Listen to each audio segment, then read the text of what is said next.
వచ్చేసింది ఆది శ్రావణం షాపింగ్ అంతటికి అతిపెద్ద కేజీ సేల్ తో పాటు up to 61% of 1+1 offers, combo offers ఇంకా మరెన్నో. CMR shopping mall. ప్రచారంలో ఓదరగొట్టడమే తప్ప పనితీరులో మాత్రం 2.5 ఏళ్లుగా నిరాశపరుస్తూనే ఉంది కాంగ్రెస్ ప్రభుత్వం. ప్రతి నియోజకవర్గంలో ఒక తెలంగాణ పబ్లిక్ స్కూల్ ఏర్పాటు అంటూ ఎంతో ఆర్భాటం చేసిన రేవంత్ సర్కార్ ఆశించిన రీతిలో ముందుకు సాగడం లేదు. బీఆర్ఎస్ హయాంలో నిర్మాణం పూర్తయిన ఆరుట్ల స్కూల్కు రంగులద్ది ప్రారంభించడం తప్ప మిగతా నియోజకవర్గ స్కూల్స్ ఏర్పాటు ఇప్పటికీ ప్రతిపాదనల దశలోనే ఆగిపోయాయి. బడ్జెట్లో ప్రభుత్వం భారీగా నిధులు కేటాయించినా కొత్త స్కూల్స్ ఏర్పాటు ప్రక్రియ ప్రారంభం కాకపోవడంపై పలు అనుమానాలు వ్యక్తమవుతున్నాయి.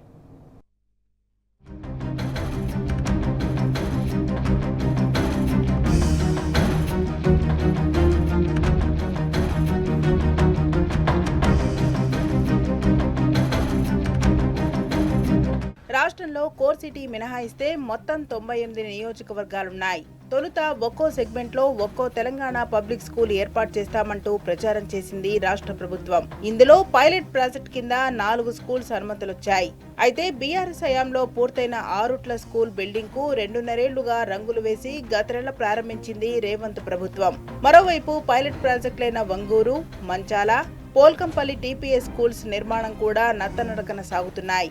ఇంకా 3 నెలలు టైం పడుతుంది. ఇక మిగిలిన 94 నియోజకవర్గాల్లోని స్కూల్స్ కు అనుమతులే రాలేదు. దీంతో స్కూల్స్ నిర్మాణం చేస్తుందా లేదా అనే అనుమానాలు వ్యక్తమవుతున్నాయి.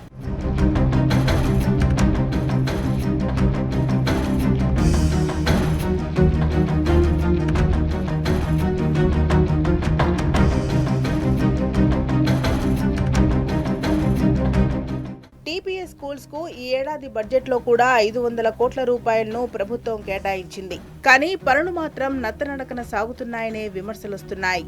స్కూల్ ఎడ్యుకేషన్ అధికారులు జిల్లాల్లో పర్యటించి స్థలాలను డైరెక్ట్ గా పరిశీలించి సర్కారుకు నివేదికలు పంపించినా ఆశించిన వేగం అందుకోవడం లేదు. నియోజకవర్గానికి ఒక స్కూల్ చొప్పున కలెక్టర్ల నుంచి ప్రపోజల్స్ వచ్చినప్పటికీ బడ్జెట్ అంచనాలు హెవీగా ఉండడంతో అధికారులు కొన్నిటిని వెనక్కి పంపారు. ఒక్కో స్కూల్ ను 10 కోట్ల రూపాయల బడ్జెట్ లిమిట్ లో నిర్మించాలని, దానికి అనుగుణంగా ప్రపోజల్స్ రెడీ చేయాలని కలెక్టర్లకు స్పష్టమైన ఆదేశాలిచ్చి మళ్లీ ప్రతిపాదనలు పంపించారు. దీంతో పలు జిల్లాల్లో ప్రపోజల్స్ కూడా ఆలస్యమైంది. మరోవైపు స్థల సేకరణ అధికారులకు పెద్ద తలనొప్పిగా మారింది.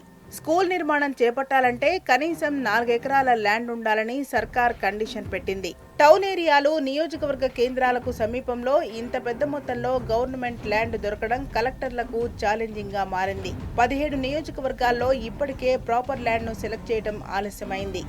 ఆ తర్వాత స్థలంలో ఓ ఎకరం తక్కువగా ఉన్నా ఓకే చేశారు. ప్రస్తుతం మొత్తం క్యూర్ బయటున్న బడులకు అనుమతులకు అధికారికంగా అడ్మినిస్ట్రేటివ్ శాంక్షన్ రావాల్సి ఉంది. ఈ గ్రీన్ సిగ్నల్ వస్తేనే టెండర్ల ప్రక్రియ మొదలయ్యే ఛాన్స్ ఉంటుంది.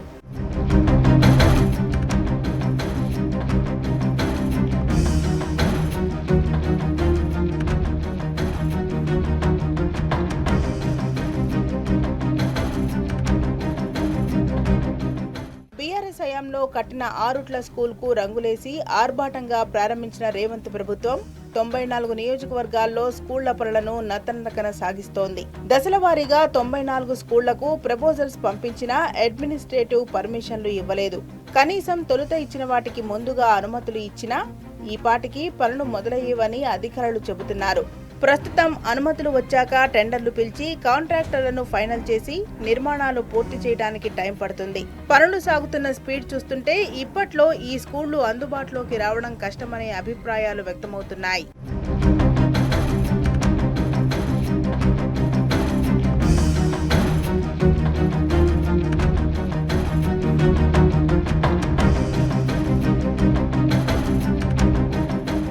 బీఆర్ఎస్ హయాంలో అద్భుతంగా ఉన్న గురుకులాలు నిర్లక్ష్యం చేస్తూ పబ్లిక్ స్కూళ్ల పేరుతో ప్రచార ఆర్భాటాలు చేస్తూ కాలం వెళ్లదీస్తోంది రేవంత్ సర్కార్. మరోవైపు ప్రజాధనం దుర్వినియోగం చేస్తున్నారని ఉపాధ్యాయ సంఘాలు, విద్యార్థి సంఘాలు ప్రభుత్వ తీరుపై మండిపడుతున్నాయి.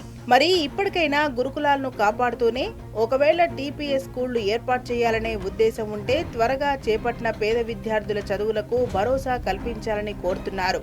కానీ రాష్ట్ర ప్రభుత్వం మాత్రం మొద్దు నిద్రను నటిస్తూ నిర్లక్ష్యం చేస్తూనే ఉంది.